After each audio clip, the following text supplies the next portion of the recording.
Eu queria passar a presidência dos trabalhos ao senador João Capiberibe, para que ele presida essa segunda parte.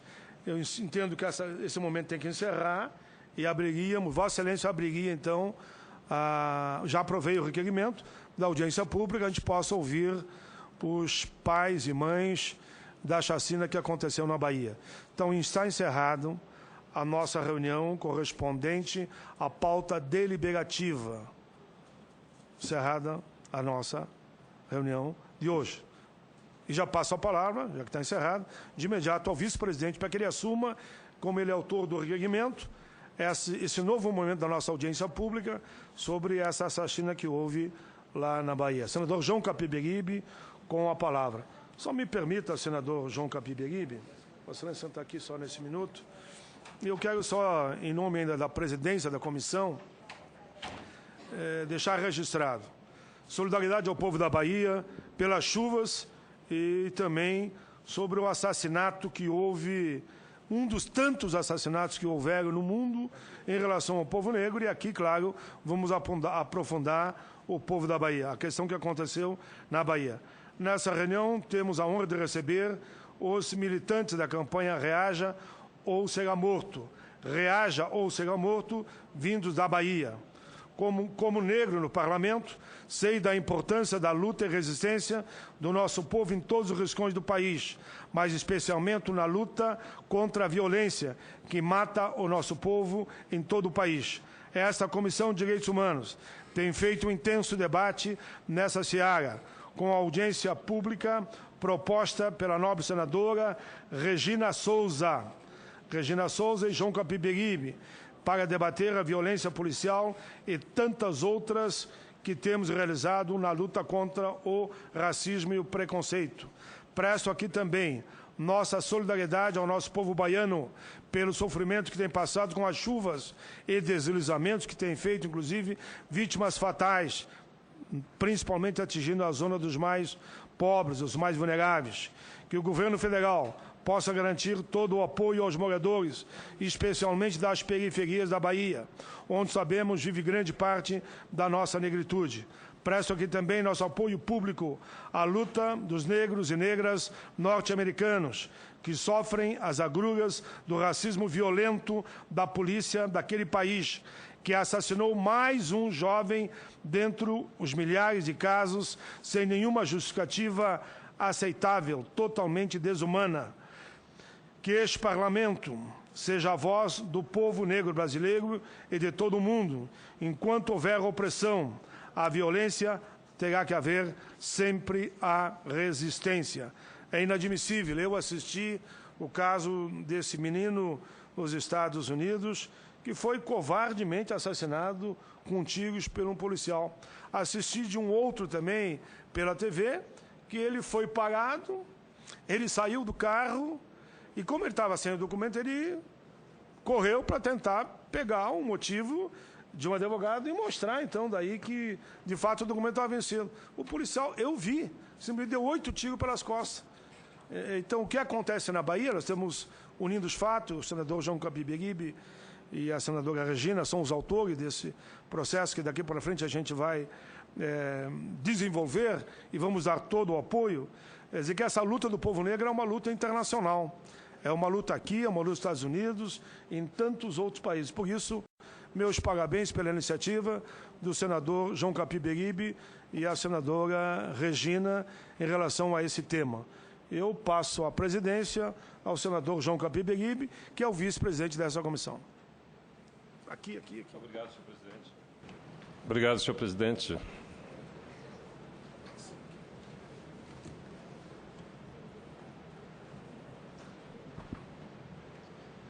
Obrigado, senhor presidente Paulo Paim. Cumprimento a senadora Regina e todos aqueles que atenderam o nosso convite para essa audiência pública. Declaro aberta a 19ª reunião de audiência pública para ouvir os pais dos adolescentes mortos na chacina no Cabula, em Salvador, Bahia. Nos chegou essa denúncia do assassinato, da chacina desse grupo de jovens ontem, e graças à compreensão do presidente Paulo Paim, nós encaminhamos o requerimento e foi aprovado ainda há pouco. E agora nós passamos a ouvir as pessoas que estão aqui presentes, que vão nos relatar sobre essa chacina. Eu queria convidar para compor essa mesa a Ediele Santana dos Santos, que é mãe de uma... Não veio. A Ediele está presente? Ediele, você pode, por favor. É a esposa de um dos...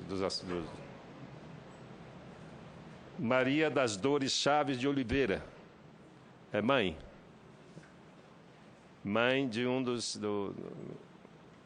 uma das pessoas assassinadas. Seja bem-vinda.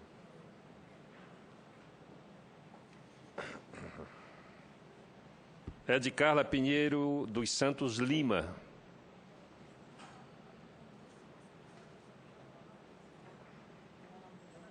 Ela é mãe também? Obrigado por ter vindo. Ela é mãe. É mãe de um dos assassinados.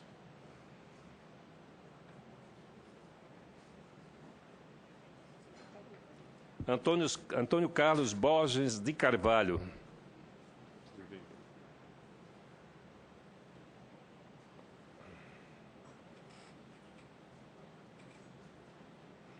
Carlos. E, por último, Hamilton Borges dos Santos, que é coordenador da campanha Reaja.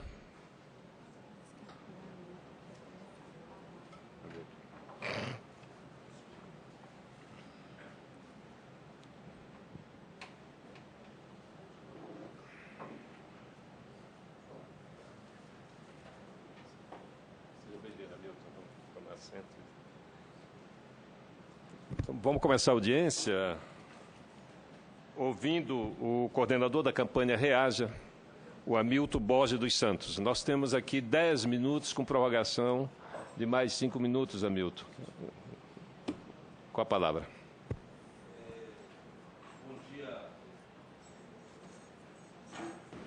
Bom dia a todas as pessoas. Eu queria cumprimentar, sabendo que ele vai retornar aqui, o senador Paulo Paim, presidente dessa Comissão de Direitos Humanos e Participação Legislativa do Senado, o senador João Capiberibe, PSB, vice-presidente, autor desse requerimento, dizer ao senhor que nós agradecemos profundamente. Quero esclarecer, junto com a senadora Lídice da Mata, que deve estar chegando por aqui. Isso. E dizer que eu, particularmente, tenho muita satisfação em sentar nessa mesa com o senhor, pela admiração que eu tenho por o senhor. A senadora Regina Souza, do PT Piauí, gostaria de agradecer em nome da campanha Reaja, ou será morta, Reaja ou será morto, e vou otimizar o tempo que temos aqui para tratar do episódio que ocorreu no dia 6 de fevereiro, na comunidade do Cabula, em Salvador, em que duas guarnições de policiais assassinaram, executaram 15 jovens, que é registrado sempre como 12 pessoas, mas nessa conta da polícia brasileira, da polícia baiana, não está contida os desaparecidos, e também não se fala das pessoas que foram baleadas e que, portanto, também sofrem um drama, que é um drama histórico de um tipo de política de segurança pública, que é uma segurança pública que tem pessoas negras como alvo preferencial a partir de dispositivos de segurança que são criados, que tem um caráter seletivo, que pode levar qualquer pessoa negra, no estado da Bahia, mas também no Brasil inteiro, há uma situação de morte e que tem consequências graves para a família como um todo. Eu trouxe aqui, e ontem nós participamos de uma audiência na CPI do extermínio de jovens negros na Câmara dos Deputados, e apresentamos esse relatório, que é um relatório que foi feito pela Câmara dos Deputados, e esse relatório é de 2013, teve como autor o deputado Luiz... 2003, o autor, o deputado Luiz Couto.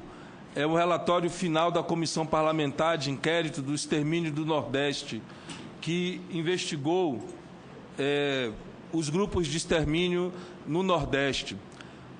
É importante nós falarmos aqui com as senhoras e senhores da importância de inverter a prioridade nas investigações e na solução dos problemas de segurança pública no Brasil, porque parece que todas as coisas nesse país, elas só têm repercussão quando acontecem no Rio de Janeiro e em São Paulo.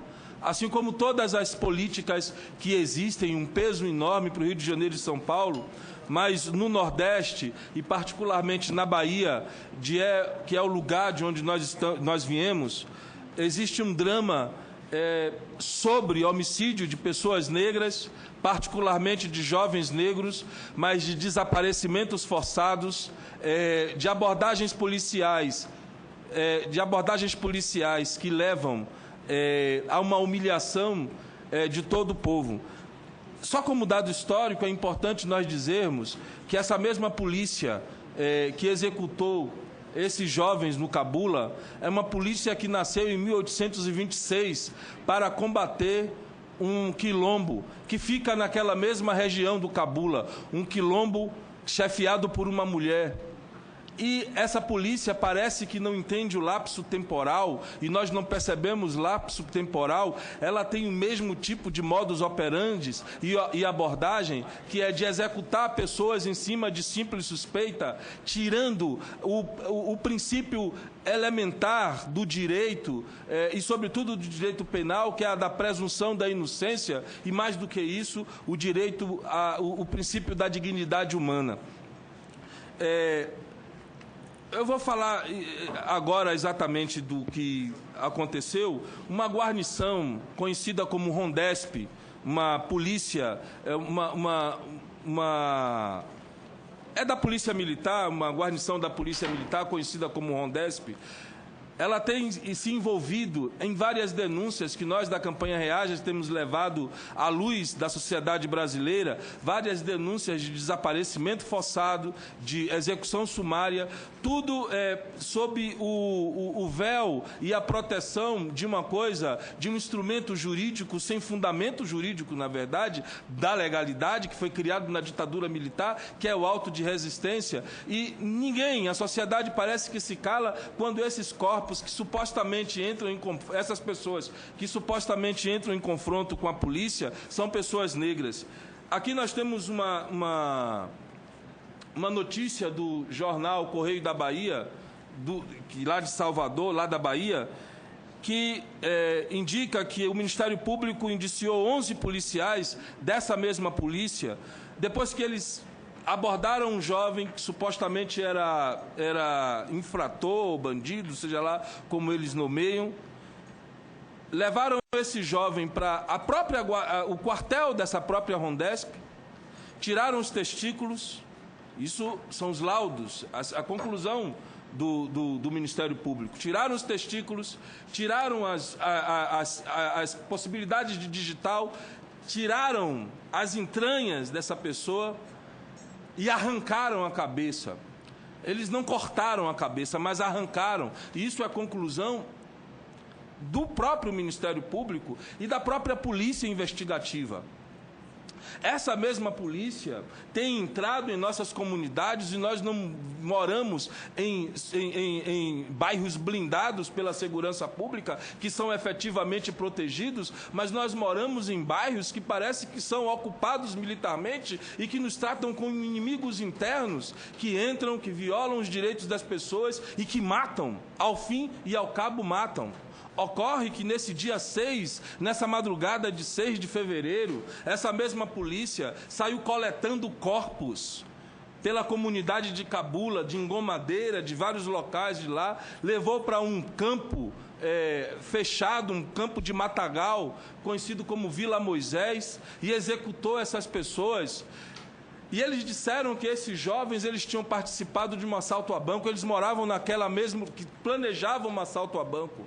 Eles apresentaram para a imprensa o que é considerado como o kit flagrante, várias armas, drogas, roupas de policiais militares, de policiais do Exército, mas diante da ação da campanha Reaja, que chamou a atenção, que a nossa relação com a Anistia Internacional, com a Justiça Global, a nossa interlocução internacional, inclusive com esses jovens de Ferguson, esses jovens de Baltimore, que estamos em contato direto, estivemos agora na OEA denunciando exatamente essa situação do Cabula, estivemos em Nova York, nos encontramos com essas pessoas que estão se levantando. O que é impressionante é que os Estados Unidos morreu uma pessoa e tem toda essa comoção, inclusive da imprensa brasileira.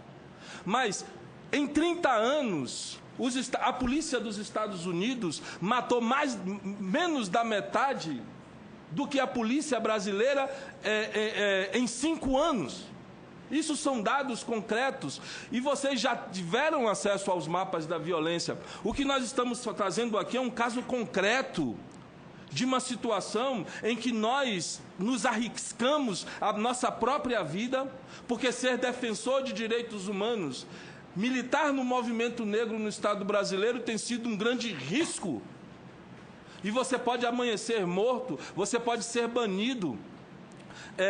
Diante de nossa ação política de caráter internacional, a conclusão foi óbvia do Ministério Público e deve ser publicada amanhã, ou depois de amanhã, mas o Ministério Público, a linha de investigação, já conclui que o que existiu ali foi execução sumária, ainda que o Estado da Bahia, infelizmente, em nome do seu governador, que é um governador de um partido que se proclama democrático e popular, o governador não pensou na presunção da inocência, não pensou da necessidade de neutralidade de sua polícia e aplaudiu aquela situação do Cabula como se fosse ele comparar aquilo a um jogador de futebol diante do gol.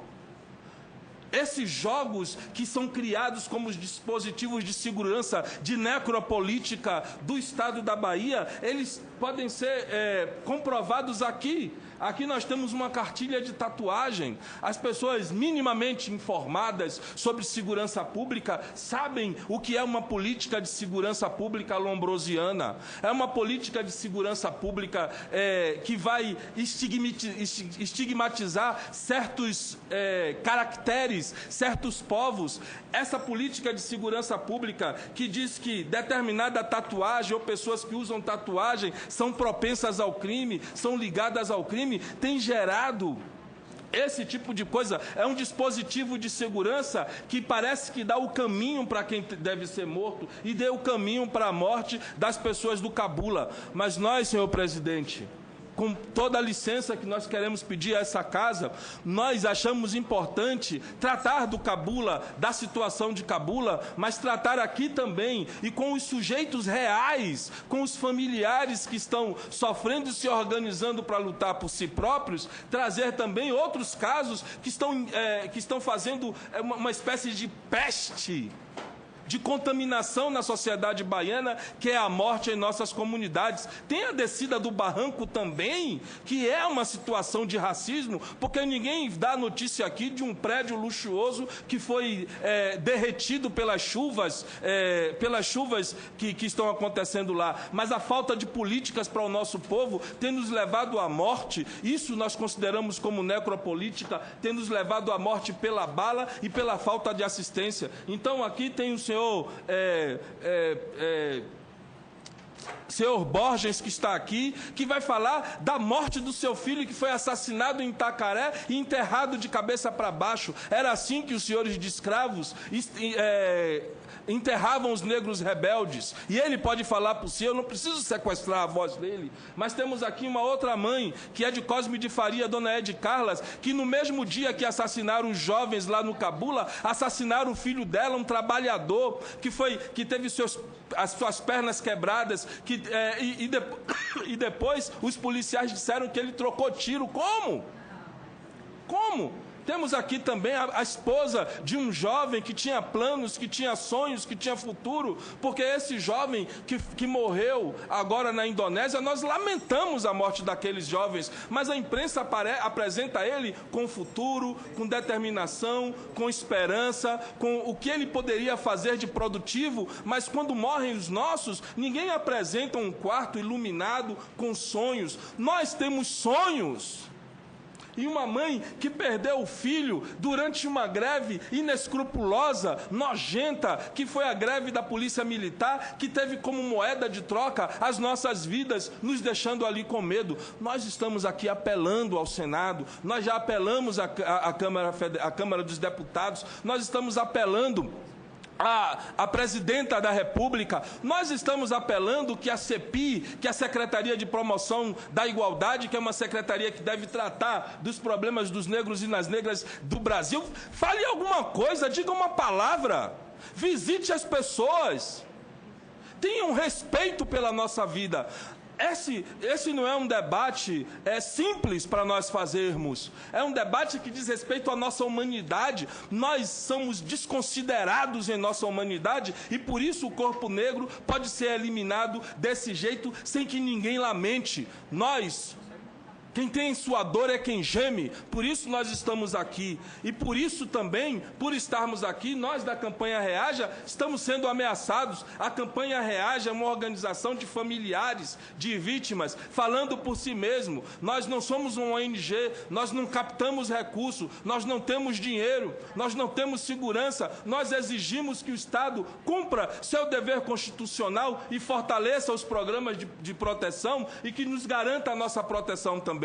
Porque pelo menos são 11 policiais que, inclusive, colocaram nas redes sociais, aqui é o símbolo da Rondesp, aqui é o símbolo da Reaja, colocaram nas redes sociais, reaja e morra.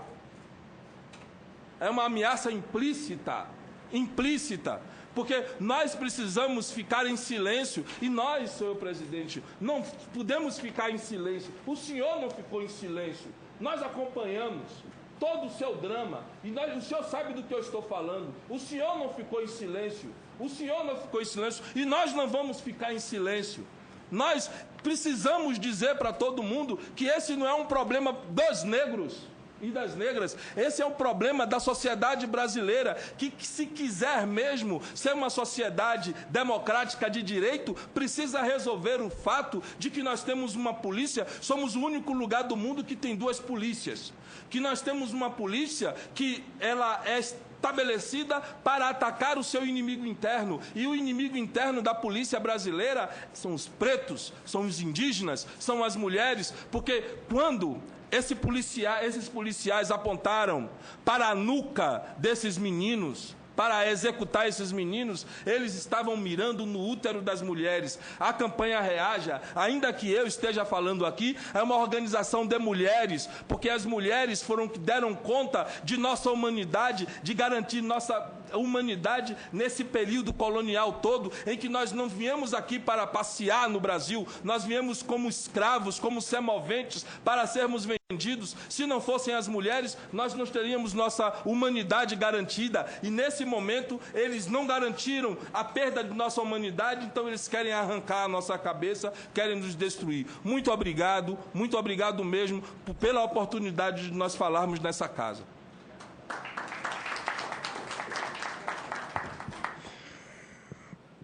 Tivemos um depoimento do Hamilton Borges dos Santos, que coordena a Campanha Reaja.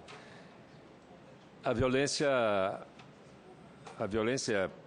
pública, a violência dos órgãos de repressão no Brasil, ela tem uma longa trajetória, uma longa história não só de tortura, desaparecimento forçado, mas, sobretudo, de impunidade. Esse país não vai se entender enquanto nós não nos entendermos com o nosso passado de violência e de repressão. Nós estamos aqui, vamos tentar impulsionar a lei que faz uma revisão da lei de anistia, um projeto de lei que revê a lei de anistia para que a gente vá na origem do processo de violência contra os pobres, contra os negros, contra os indígenas, contra os ambientalistas, contra os ribeirinhos, contra uma parcela importante da sociedade brasileira que são mantidos na invisibilidade de forma proposital para que não haja repercussão todas as vezes que são submetidos à violência, a desrespeito aos seus direitos. Infelizmente, esse país da discriminação, da exclusão, da violência, precisa mudar. E não se muda sem ampla mobilização, sem ampla participação da sociedade.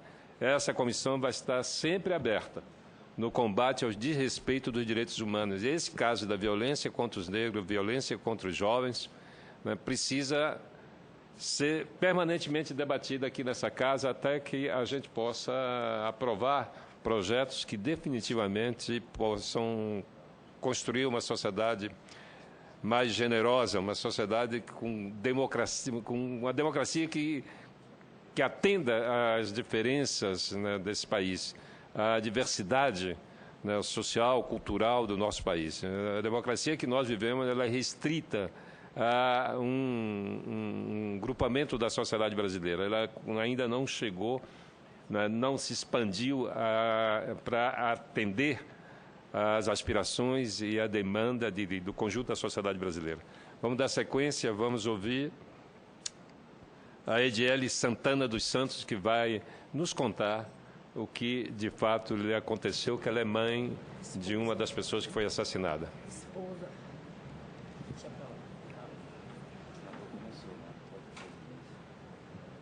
Bom dia a todos. Eu sou esposa de uma das vítimas do Cabula, que morreu vários jovens nessa noite, que nenhum tinha passagem pela polícia, porque eles dizem a todo mundo que é traficante. E nenhum deles tinha uma passagem pela polícia. Inclusive, meu marido não era traficante, meu esposo não era traficante. Saiu para jogar bola e não voltou mais para casa. Ele não era traficante. Aí o governador Rui aplaude uma ação dessa da polícia. Diz que a polícia tem que voltar para casa para os familiares. Quer dizer que vários jovens não têm que voltar para casa para a sua família. Tem que voltar sim. Acontece piagem no bairro da gente de uma maneira horrível. Criança não pode ficar na rua que ele chega dando um tiro. Teve um dia, eu estava na minha casa dormindo. Eles abordaram o meu primo. Ligaram para o meu celular. Léa, corre, sai aí, que a polícia está com seu primo na porta. Meu primo é filho também de uma polícia. Só que ele não quis saber. Queria levar meu primo de todos os jeitos preso. Eu peguei e saí dizendo que ele não ia levar, que meu primo não era vagabundo. Ele me referiu. Desculpa a maneira de me expressar aqui. Entre para dentro de casa, sua vagabunda. Eu falei, eu não sou vagabunda, não. Ele é o quê? Que você é advogada? Eu falei, não, você não vai levar meu primo. Ele, sai sua vagabunda daqui, ficou tentando arrancar um barrote de ferro para me arrumar. Mas eu não saí dali. Liguei para minha tia, liguei para todo mundo, para o pai dele, para o pai dele chegar e sair. Ele estava no aniversário lá embaixo, subiu para pegar a moto dele, que deixou na minha porta. Indo embora, a polícia agiu dessa maneira. Filho da gente não pode ficar na rua, porque age de uma maneira horrível. Vários jovens morreram nessa assassina do Cabula, de 16 anos, 15 anos, 20 anos. Não aproveitou a vida, entendeu? Se fosse dos filhos dele, que eu sei que isso nunca vai acontecer com os filhos dele da autoridade, ele não ia aplaudir uma situação dessa. Porque isso não é uma situação que ele deveria aplaudir em frente à rede pública, na televisão, que os policiais tinham que voltar para o familiar e o jovem não. O jovem não era traficante. Se reunia para jogar uma bola no baba. Ele saiu resgatando de várias coisas as comunidades. O jovem chegou num campo onde desova as pessoas e matou.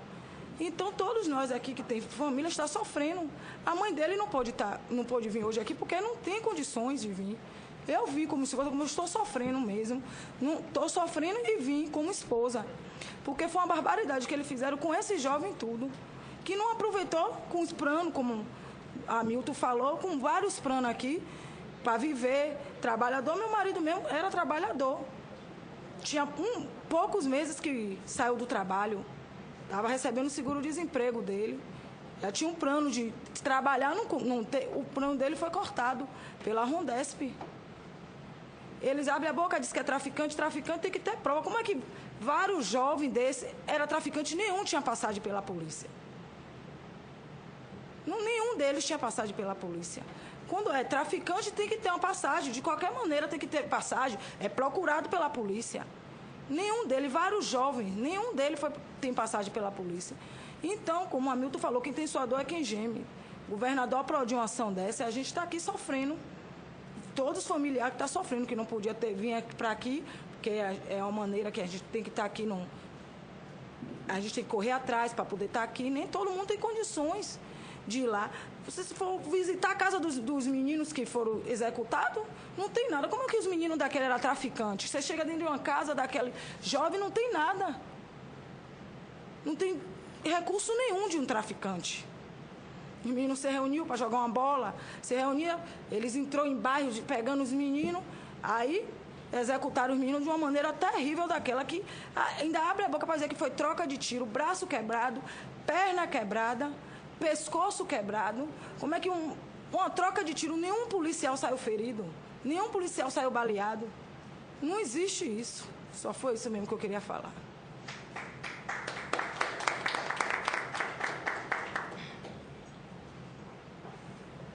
Obrigada. Passo a palavra a de Carla Pinheiro dos Santos Lima. Bom dia. Por 5 minutos, viu? Que a gente tem sessão daqui a pouco. Bom dia. Sou mãe de Alexandre. Eu moro no bairro de Corme de Farias. Quando aconteceu esse caso com o Alexandre, ele estava subindo para ir trabalhar. Os policiais chegaram, abordaram ele, começaram a bater, quebraram a perna dele, bateram nele, depois deram um tiro no braço, outro tiro na perna, 3 tiros nas caixas dos peitos. E depois disseram que foi troca de tiro. Como é que foi troca de tiro? 15 policiais para um menino de 19 anos, cheio de problema de saúde. Quando eu fiquei sabendo que foram me avisar no comércio onde eu trabalho, eu fui até lá, chegaram lá e disseram a mim, não passe nem daí. Destravaram a arma e disse, nem passe. Eu não pude fazer nada, não passei, fiquei esperando terminar. Mas nunca imaginava que meu filho tinha tomado aqueles 5 tiros. Quando chegou no hospital, que eu fui ver, o menino tinha tomado 5 tiros. Um na perna, um no braço, 3 tiros nas caixas dos peitos. E um dos policiais era conhecido, porque eu tenho um comércio e eles lanchavam lá. E eles conheciam o menino. E ele sabia que o menino não tinha envolvimento com nada. Mataram meu filho, sim, mas mataram na perversidade. Foi na perversidade que mataram ele. E hoje eu estou aqui pedindo justiça, porque a dor que eu sinto e a ferida que eu tenho nunca vai cicatrizar. Nunca. Se fosse um filho deles.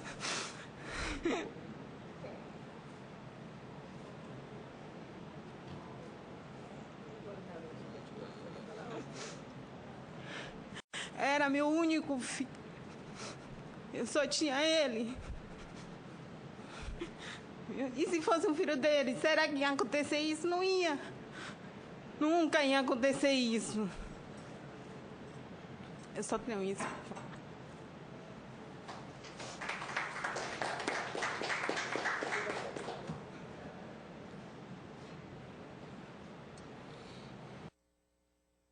Palavra Maria das Dores. Bom dia. Eu estou aqui, eu não sou mãe da vítima do Cabula. O meu filho foi morto em 2012.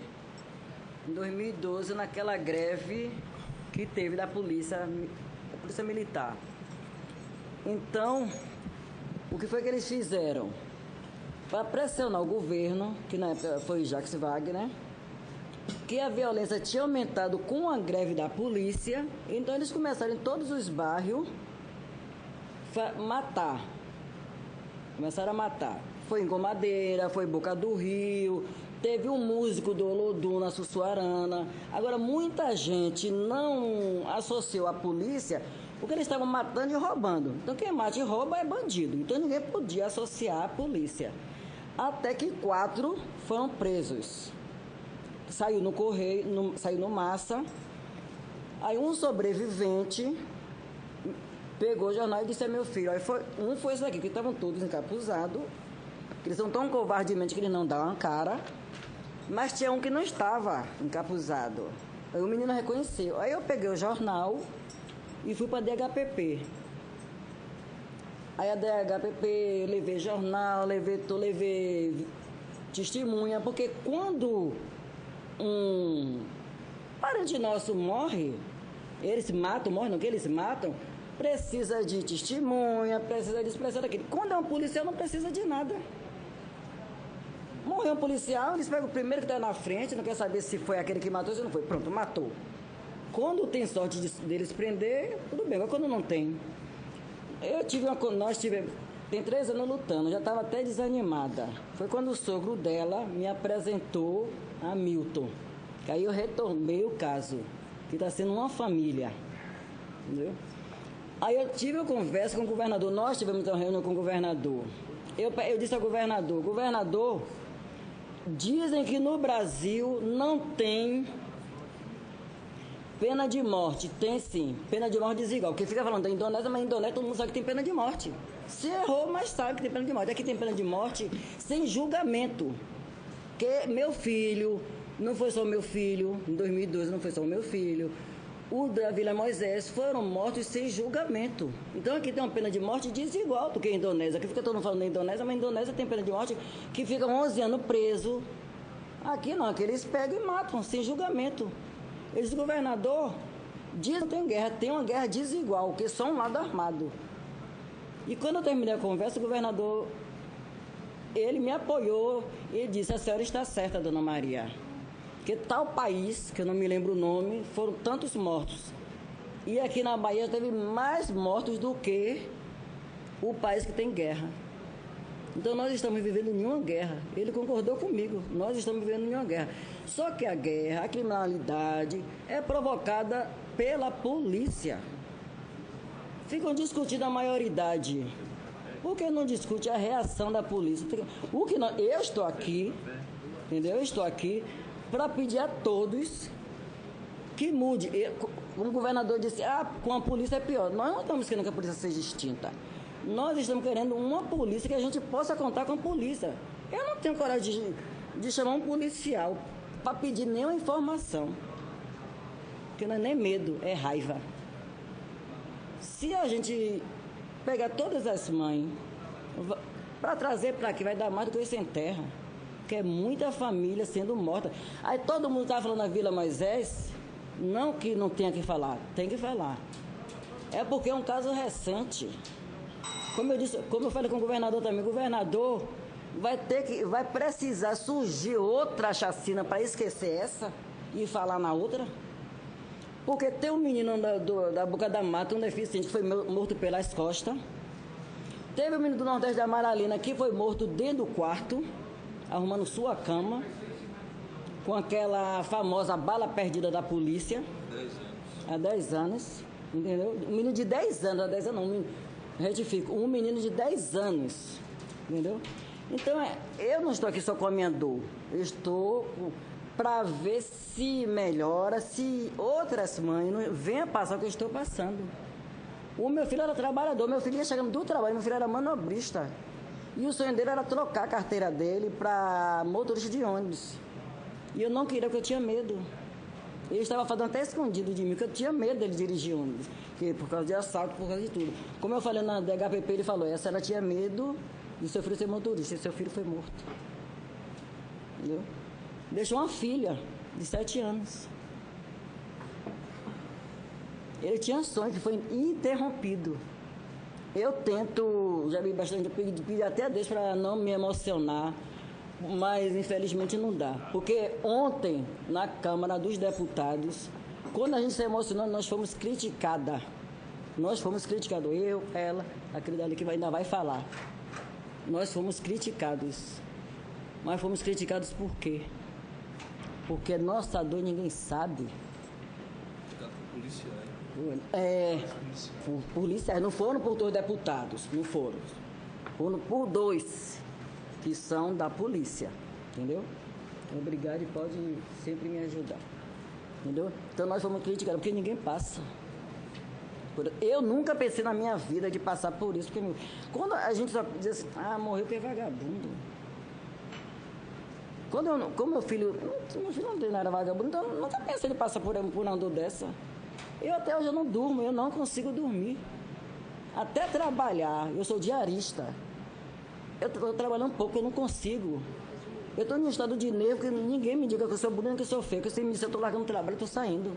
Que eu não consigo mais trabalhar. Eu estava só em um propósito, justiça, mas são 3 anos eu batendo nisso. Fui também com a Milton na defensoria, não foi, Milton? Na defensoria. Quando chegamos lá, eu só não morri, não infartei ali porque tem um propósito, que antes de eu morrer tem que ver a justiça. Eu soube que eles estavam quartelados, mas já foram soltos.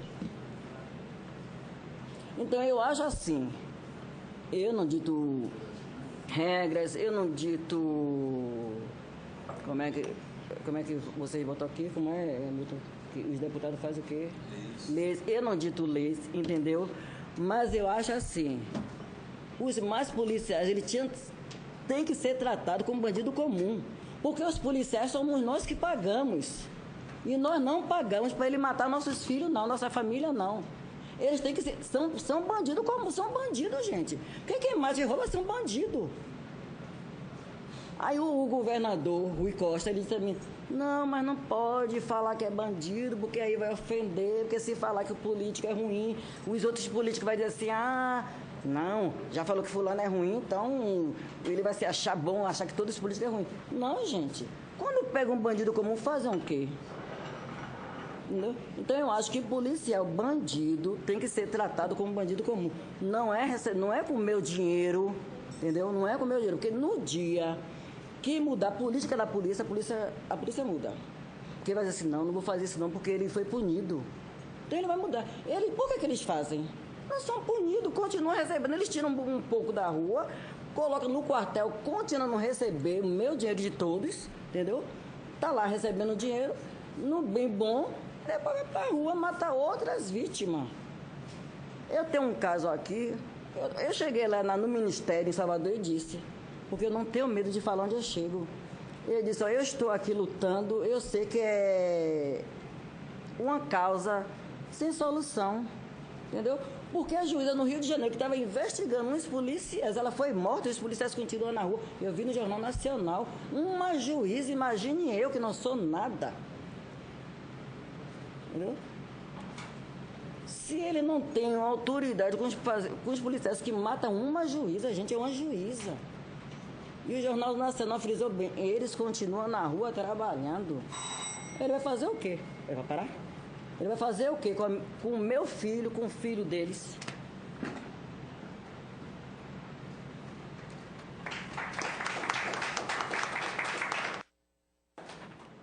Passo a palavra ao senhor Antônio Carlos Borges de Carvalho. Bom dia. Se é que pode dizer bom dia para quem vive a realidade da Reaja, a todas e a todos. Eu gostaria de chamar a atenção para os senhores e senhoras, autoridades que estão aqui presentes, que, por gentileza, tentem somar, tentem levar isso que a gente está trazendo aqui para que os outros que estão ausentes possam também tomar conhecimento da nossa causa e somar aos senhores para que alguma coisa de fato possa ser feita. Estar aqui no Senado não é uma coisa simples, não é barato, não é fácil, sobretudo para uma instituição chamada Reaja, que somos mal educados, somos chamados de maloqueiros. Somos chamados de maloqueiros. Mas sabe por que somos chamados de maloqueiros? Porque não temos tutela. Porque a gente não tem que abaixar a cabeça para ninguém. Eu gostaria de chamar a atenção aos senhores. Lá em Salvador, no interior de Salvador, a realidade é a mesma. O meu filho, que morava em Itacaré, onde eu morava, que agora não posso mais estar lá, não por vontade própria, mas por imposição dessa violência, tinha 15 anos de idade, nunca tinha perdido um ano escolar, que eu acredito que seja o caso dos filhos dos senhores, praticava esporte, era judoca desde os 7 anos de idade, que eu acredito que é o caso dos filhos dos senhores que pratiquem algum esporte, talvez um mais fino, natação, ou golfe, ou uma outra coisa, mas o meu era judoca porque é um esporte acessível ao filho do preto pobre, que quer ter alguma dignidade, seguir um caminho digno.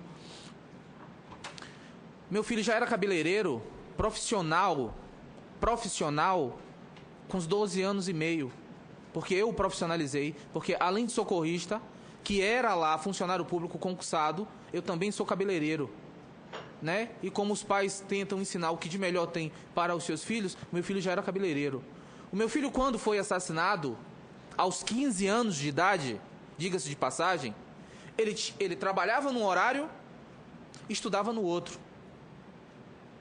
Meu filho sumiu no domingo. Na segunda-feira eu fui na delegacia registrar uma queixa, não pude registrar porque não tinha 24 horas que o meu filho tinha sido desaparecido.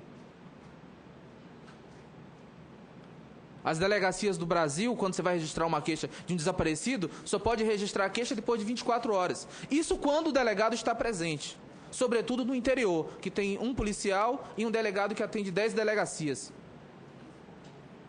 Final de semana não tem policial na delegacia ou não tem plantão de um delegado nas delegacias dos interiores. Eu não acredito que eu esteja falando nenhuma novidade aqui para os senhores. O delegado, quando pudemos vê-lo, na segunda-feira à noite, nos disse que estaria na terça-feira de manhã, porque à noite não seria possível, para que fosse feitas as buscas do meu filho. Depois que eu relatei todo o quadro, eu acompanhado do presidente da Câmara de Vereadores de lá de Itacaré, que é tio do meu filho, estávamos lá, ele disse: amanhã de manhã, às 7 horas da manhã, esteja presente no lugar X, veja se você consegue um número de pessoas para poder ajudar nas buscas. Eu consegui 25 pessoas, porque eram pessoas mais próximas, amigos e familiares. Eu, meu pai, minha mãe, minhas irmãs, os tios das crianças, enfim.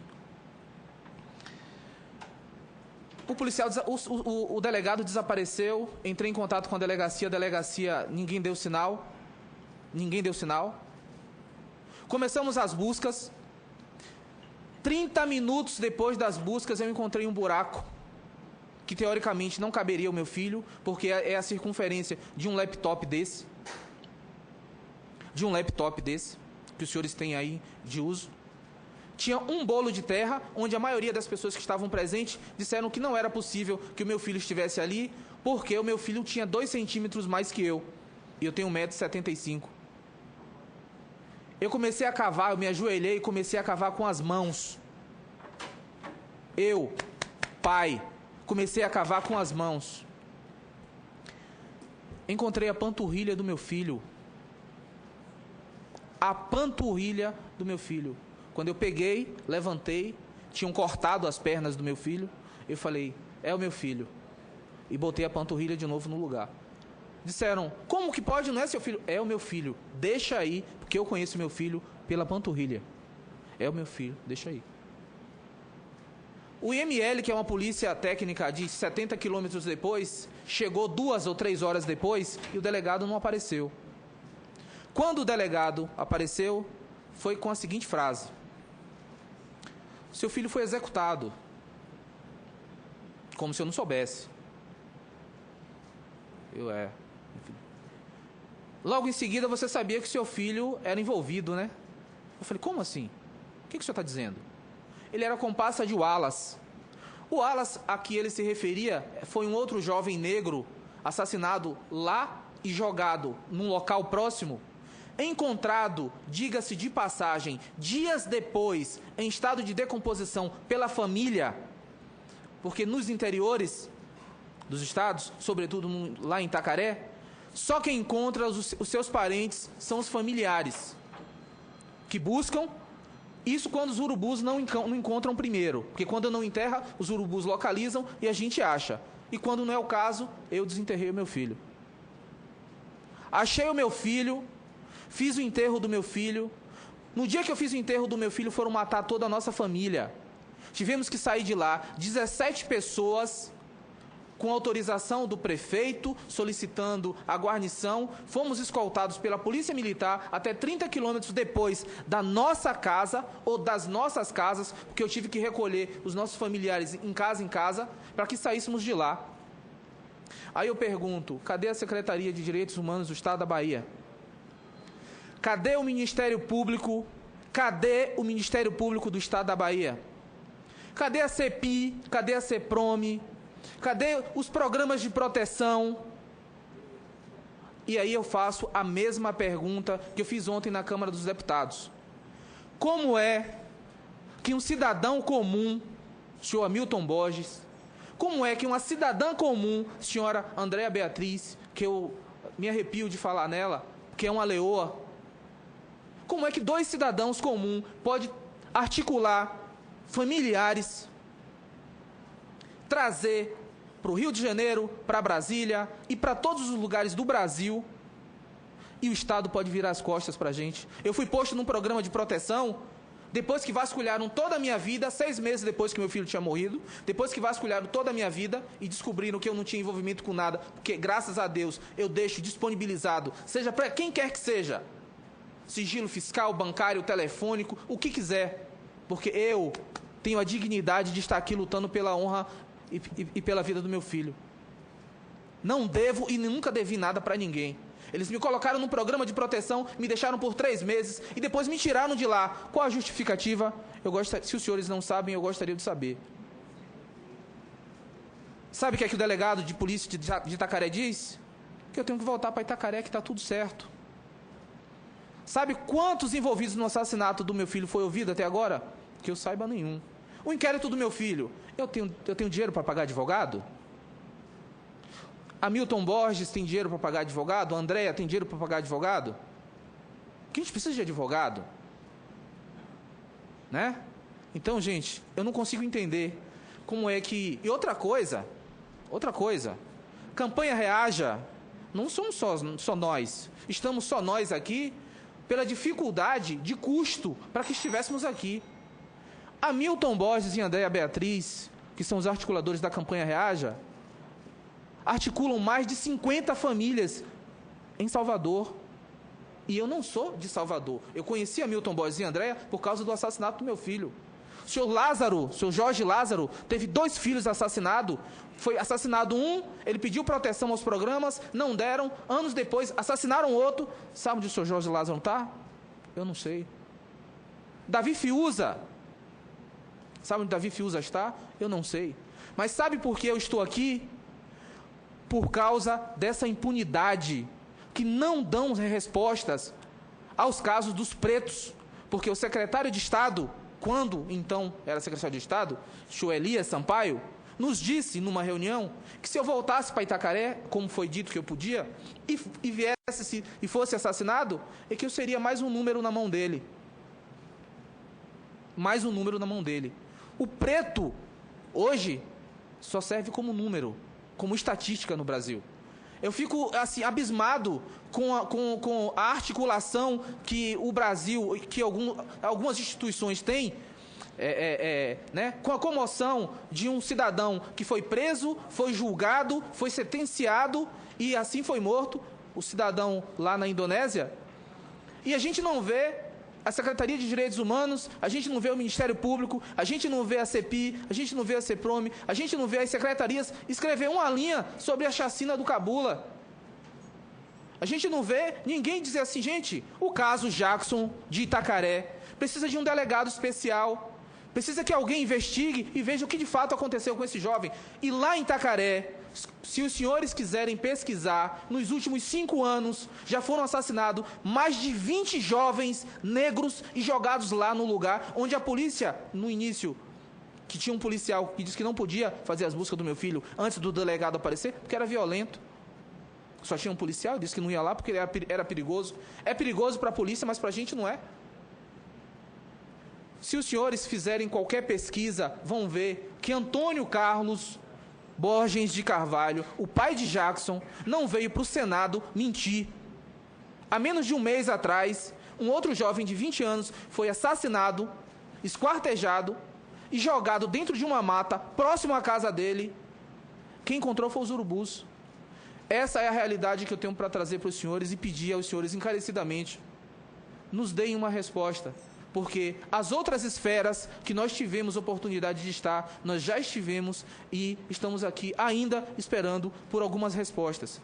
Sobretudo, eu queria chamar a atenção dos senhores sobre a articulação sem tutela da REAJA.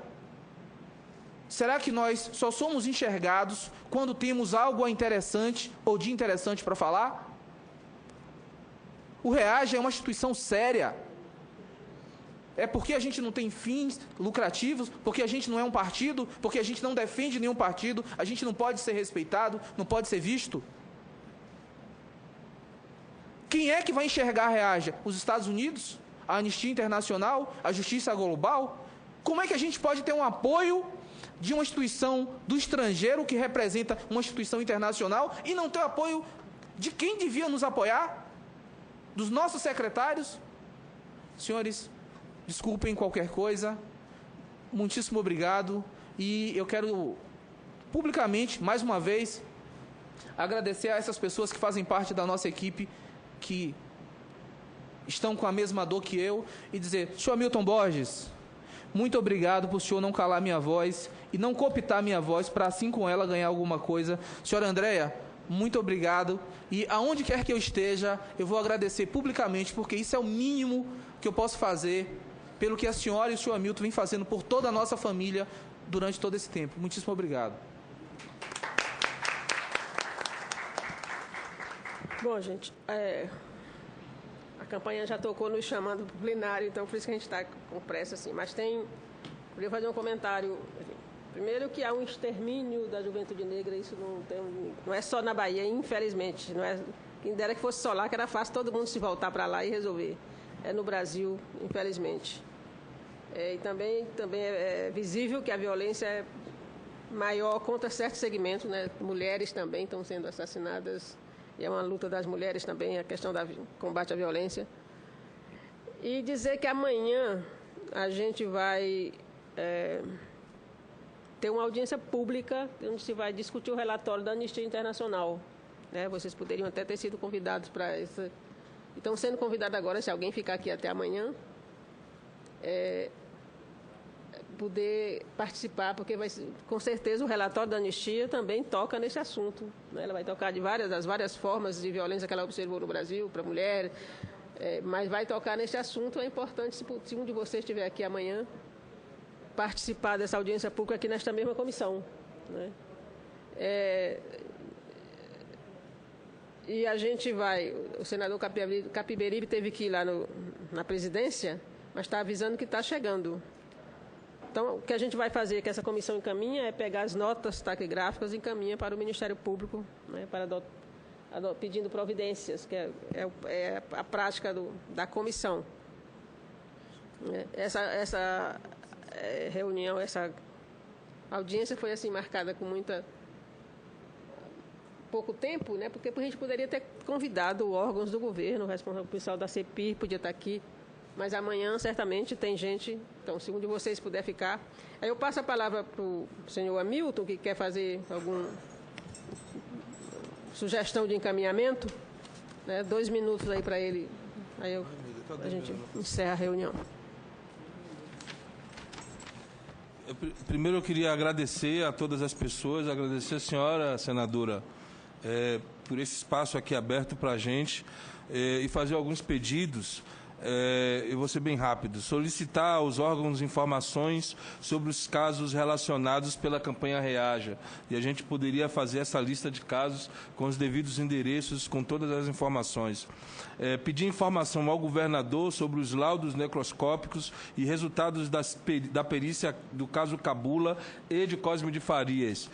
Deixar nítido que o caso de Cosme de Farias parece que tem sido tangenciado e não tem sido tratado com a devida importância. Mas é importante que a gente tenha acesso às questões de Cosme de Farias também.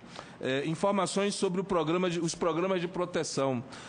Como a gente disse aqui, nós estamos sendo vítimas de ameaças. Existe programa de proteção a defensores de direitos humanos, que nós temos direitos, e esse ofício, esse pedido de informação dessa casa seria importante, sobretudo dessa comissão.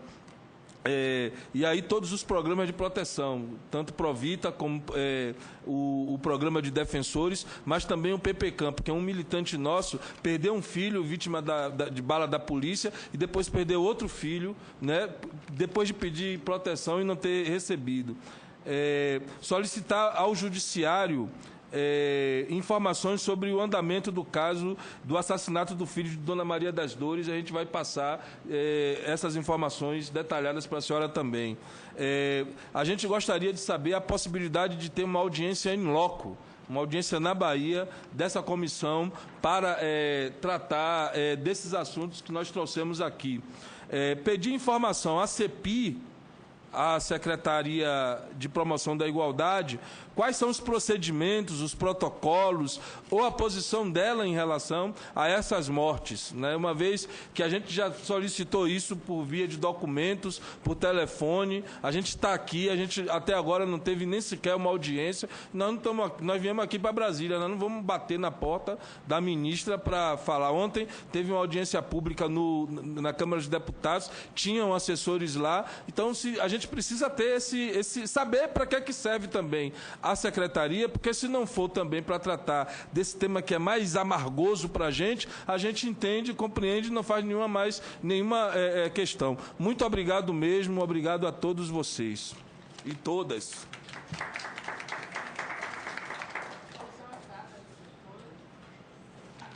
A gente acata as sugestões e, nada mais havendo a tratar, a gente declara encerrada a reunião.